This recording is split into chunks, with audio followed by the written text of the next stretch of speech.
Para suster, frater, dan saudara-saudariku yang terkasih, Paskah adalah hari raya kebangkitan Kristus dari kematian yang diperingati oleh umat Kristiani sebagai puncak kemenangan dan harapan yang baru.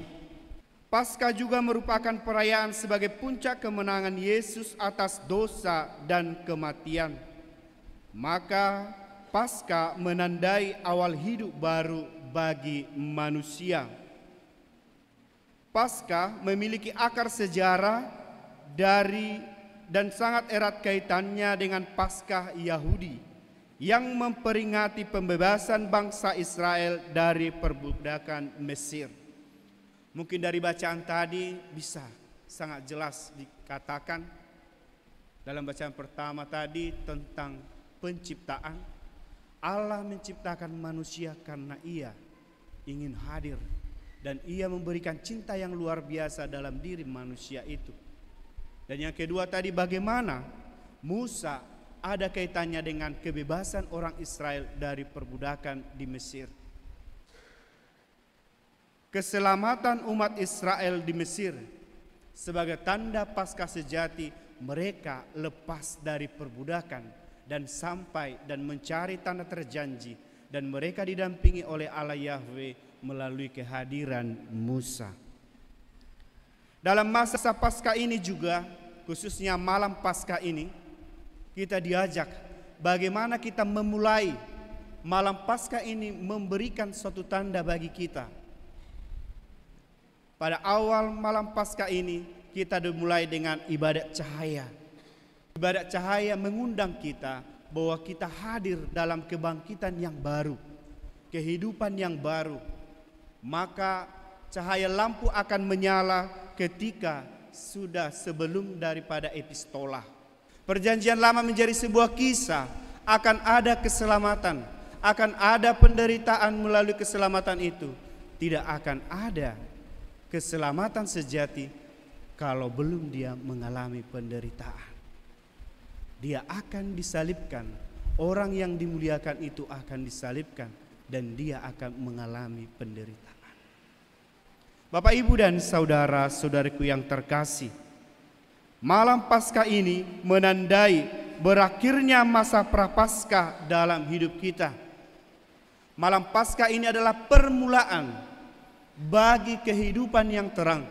Kita akan meninggalkan masa-masa prapaskah kehidupan kita, kegelapan, keberdosaan, pertobatan sejati, sehingga pada malam Paskah ini kita akan dimulai dengan cahaya sebagai tanda kita mengalami kehidupan yang baru. Dalam malam Paskah ini juga kita akan dibaharui janji baptis sebagai tanda. Ketika selesai ibadat sabda, kita akan dibaharui janji baptis. Artinya apa? Kita akan dibaharui janji baptis sebagai tanda bahwa kita dihidupkan kembali. Kita masuk dalam kehidupan yang baru. Maka pada akhirnya kita layak menerima Ekaristi sejati sebagai tanda bahwa kita menerima tubuh dan darah Kristus sebagai sumber kehidupan yang sejati.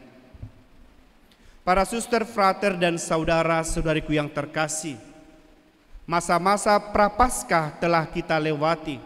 Masa-masa pertobatan suci, masa-masa kita mengalami dan merindukan kebesaran Allah dalam hidup kita.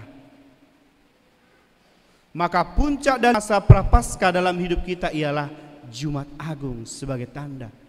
Tidak akan ada kebangkitan Paskah kalau tidak ada kematian di kayu salib. Tidak akan ada kegembiraan surgawi, sukacita yang menggembirakan kalau bukan melewati penderitaan. Justru Yesus menyempurnakan agar sampai pada sukacita sejati. Dia menjalani proses itu dengan sukacita. Kendati pun di kayu salib dia merasa sendirian. Allahku, ya Allahku, mengapa engkau meninggalkan daku?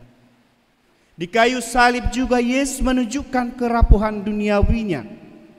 Ternyata agar dia mampu menyelesaikan keselamatan sejati itu, ternyata dia membutuhkan Allah. Allahku ya Allahku, mengapa engkau meninggalkan aku? Demikian juga dengan kita. Kita mungkin masih banyak pengalaman-pengalaman masa prapaskah dalam diri kita. Pertobatan-pertobatan yang belum terpulihkan.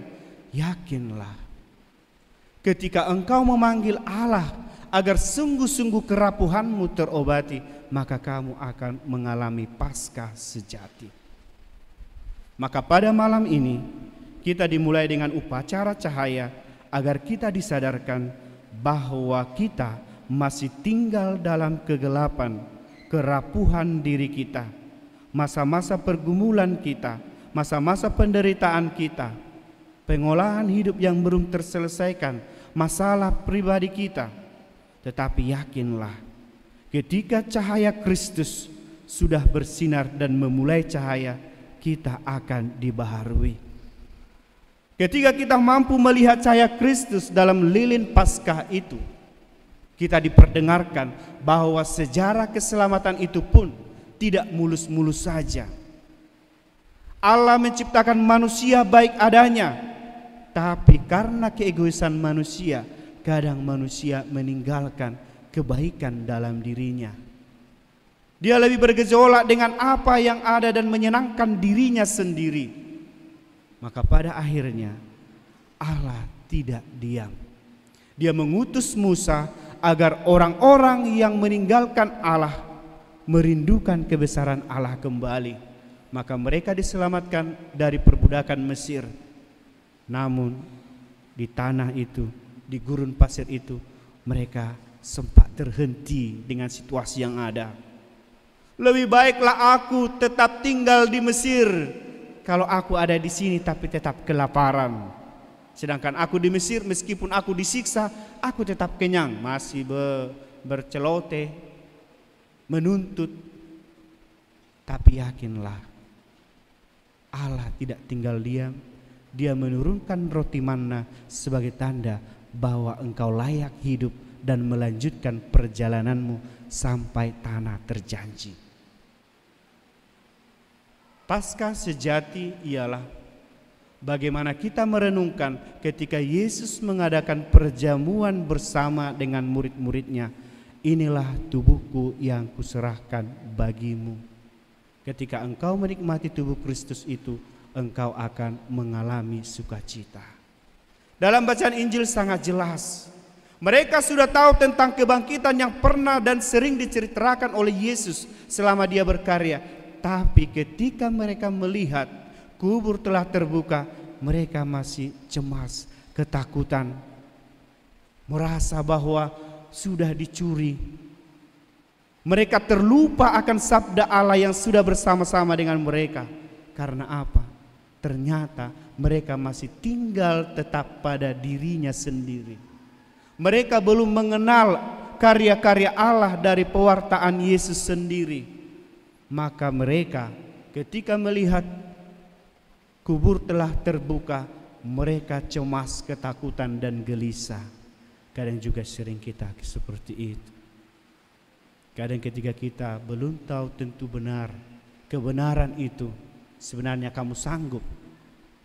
Tapi kebenaran itu terjadi dan kamu ragu akan kebenaran itu, maka udah taruh tokon, jatungon, prasangka, praduga. Ya kan? Kita juga bisa seperti para murid yang tadi, seperti wanita-wanita yang tulus hatinya tapi tetap masih mengalami kegelisahan. Kegelisahan tidak akan pernah terlepas dari manusia, akan selalu ada. Tetapi kegelisahan dan kerapuhan itu mampu dipulihkan ketika engkau yakin Allah akan bisa, Allah akan datang dan Allah akan mendampingi engkau dalam segala pergumulanmu.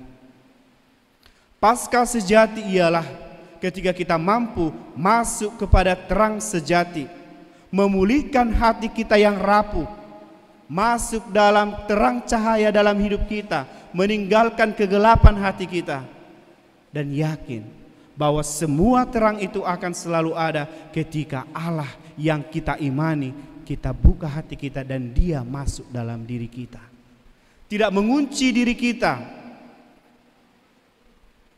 Kita melepaskan segalanya kegelapan hati kita dan kita berpasrah bahwa Allah akan selalu memberikan kesejatian dalam hidup kita.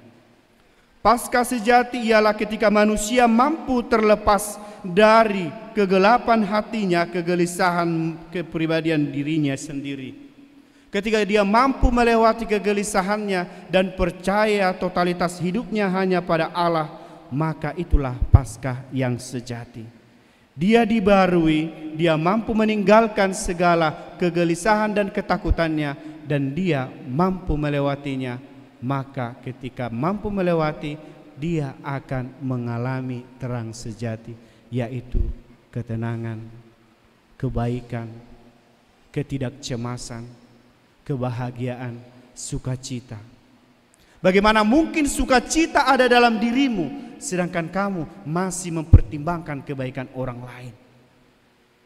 Bagaimana ketenangan ada dalam dirimu sedangkan kamu masih mencemaskan kebaikan-kebaikan orang lain? Bagaimana mungkin kamu bisa berdiri kokoh kalau kamu tidak tahu bahwa kamu sebenarnya orang yang bisa dan mampu berdiri tegak? Bagaimana mungkin kamu bisa tahu bahwa kamu orang yang luar biasa, ayah yang luar biasa, ibu yang luar biasa, kalau kamu tidak percaya diri sebagai pribadi yang sudah dirahmati oleh Allah? Maka mari di malam Paskah ini kita sudah akan dibaharui melalui cahaya terang kasih, melalui sabda-sabda Allah yang sudah kita dengar, dan sebentar lagi kita akan dibaharui janji baptis. Maka yakinlah, besok pada Paskah yang suci kita bisa memulai hidup yang baru dan mampu memberikan segala kebaikan bagi hidup kita. Tuhan memberkati.